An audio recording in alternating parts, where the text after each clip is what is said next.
AP ప్రభుత్వం యువతీ యువకులకు గుడ్ న్యూస్ చెప్పింది. రాజధాని అమరావతిలో స్పోర్ట్స్ సిటీ ఏర్పాటుకు అడుగులు వేస్తోంది. స్పోర్ట్స్ సిటీ నిర్మాణానికి అనువైన భూముల కోసం మంత్రి నారాయణ వెతుకుతున్నారు. పలువురు ఎమ్మెల్యేలు కలెక్టర్లతో కలిసి విజయవాడ ఇబ్రహీంపట్నంలోని కృష్ణానది లంక భూములను కూడా పరిశీలించారు. ఎన్టీఆర్, కృష్ణా, గుంటూరు జిల్లాల పరిధిలోని పెదలంక, చిన్నలంక భూములను పరిశీలించారు.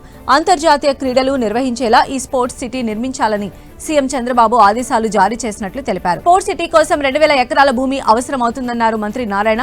లంక భూముల్లో స్పోర్ట్స్ సిటీ నిర్మాణం సాధ్యాసాధ్యాలపై త్వరలోనే కమిటీ వేస్తున్నట్లు తెలిపారు. కమిటీ ఇచ్చిన నివేదిక ఆధారంగా ముందుకు వెళతామని ఆయన స్పష్టం చేశారు. అమరావతి రాజధాని నిర్మాణం పనులు కూడా వేగవంతంగా జరుగుతున్నట్లు చెప్పారు. అమరావతి రాజధానిపై ఏపీ ప్రభుత్వం పూర్తి ఫోకస్ పెట్టింది. అమరావతి నిర్మాణమే లక్ష్యంగా అడుగులు వేస్తోంది. దీంతో నిర్మాణ పనులు ఊపందుకున్నాయి. ప్రభుత్వం ఇప్పటికే పలు భవన నిర్మాణాలను ప్రారంభించింది. భారీ సంస్థల నిర్మాణాలకు టెండర్ల ప్రక్రియను పూర్తి చేస్తుంది. త్వరలోనే ఈ పనులు కూడా ప్రారంభించనుంది.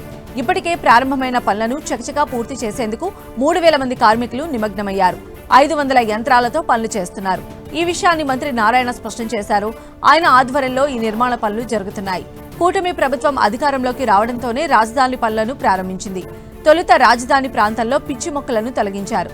ఆ తర్వాత నిర్మాణ పనులు మొదలుపెట్టారు.